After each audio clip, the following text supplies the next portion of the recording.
Cześć! Dzisiaj przedstawię Ci 10 śląskich słów, których prawdopodobnie nie znasz. Mam jednak przeczucie, że jeśli zapytasz o nie swoich rodziców lub dziadków, nie będą mieli problemu z ich rozpoznaniem. To takie wyrazy, które niegdyś były bardzo popularne, lecz zostały wyparte przez inne słowa, głównie polskie, choć mam też dla Ciebie jeden przykład, gdzie śląskie słowo straciło na znaczeniu na rzecz niemieckiego odpowiednika. Zaczynamy. Słówko numer 1 to skórzica.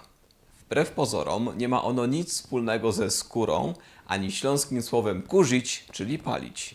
Skórzica to po śląsku cynamon. To słowo jeszcze całkiem niedawno było powszechnie używane na całym Górnym Śląsku. Kolejny wyraz to rogolka. To zresztą jeden z najbardziej tajemniczych przedmiotów na świecie, który każdy z nas posiada w domu. Wygląda on tak, jak na zdjęciu, a jego polskie nazwy to m.in. mołtewka czy koziołek. Po śląsku możemy powiedzieć jeszcze fyrlok od fyrlanio, czyli mieszania. Następnym słówkiem jest klin. I nie mam tutaj na myśli tego piwa, które pijesz w sobotę rano. Wleźć na klin to po śląsku wejść na kolana. Zatem jeśli dziecko siedzi na kolanach, to po śląsku powiesz, że dziecko siedzi na klinie. To jeden z wielu obecnych w śląskim bohemizmów. Po czesku powiedzielibyśmy ditie siedi na klinie.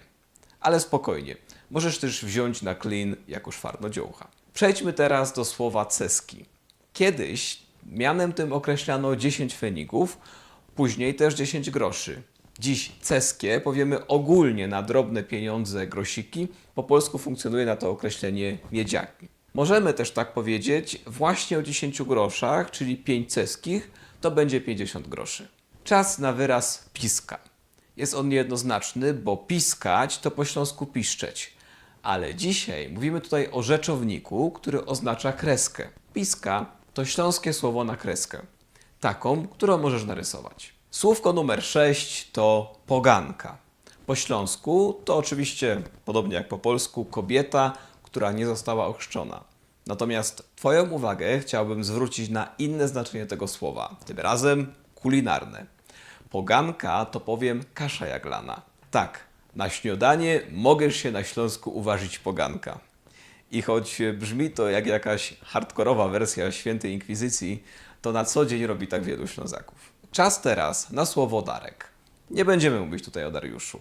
Darek to wyraz, który dawniej był używany jako określenie prezentu. Dziś na Śląsku powiemy przede wszystkim gyszynk. Jednak jeszcze w XIX stuleciu o wiele popularniejszy był darek, który został wyparty właśnie przez wspomniany germanizm. Pora przejść do 8 wyrazu, który brzmi al. Pokoleniu wychowanemu w latach 90. będzie się on pewnie kojarzył głównie z Alem Bandym z popularnego amerykańskiego serialu. Natomiast po śląsku al to węgorz. To oczywiście słówko zaczerpnięte z niemieckiego, jednak w śląskiej wersji straciło jedną literkę a i zapiszemy je po prostu al. Istnieje nawet powiedzenie ciepać się choby al w tytce, czyli rzucać się o coś jak węgorz w torebce. Słowo numer 10 to sztupnadla. Co to takiego? To określenie na dużą igłę używaną do cerowania, czyli sztopowaniu. Moglibyśmy zatem powiedzieć, że sztopowanie to zatrzymywanie dziur. Dziś już prawie nikt nie ceruje ubrań, dlatego słówko to wyszło z użycia. Natomiast na 100% jeszcze Twoi dziadkowie będą znać ten wyraz. Jeśli chcesz poznać jeszcze więcej przydatnych śląskich słów, a przede wszystkim nauczyć się, jak składać to wszystko w sensowne zdania, a więc nauczyć się śląskiej gramatyki, to koniecznie zapisz się na wideokurs online Kurs Śląskiej Gotki. To jedyna okazja, by śląskiego nauczyć się od podstaw i to w takiej formie, która pozwala na to, by swobodnie się nim posługiwać. Kurs Śląskiej Gotki to 7 godzin wideo, ponad 100 stron ćwiczeń i 2000 najbardziej użytecznych słów i zwrotów po śląsku. Naucz się śląskiego nie wychodząc z domu. Podejmij dobrą decyzję i zapisz się na kursgotki.pl.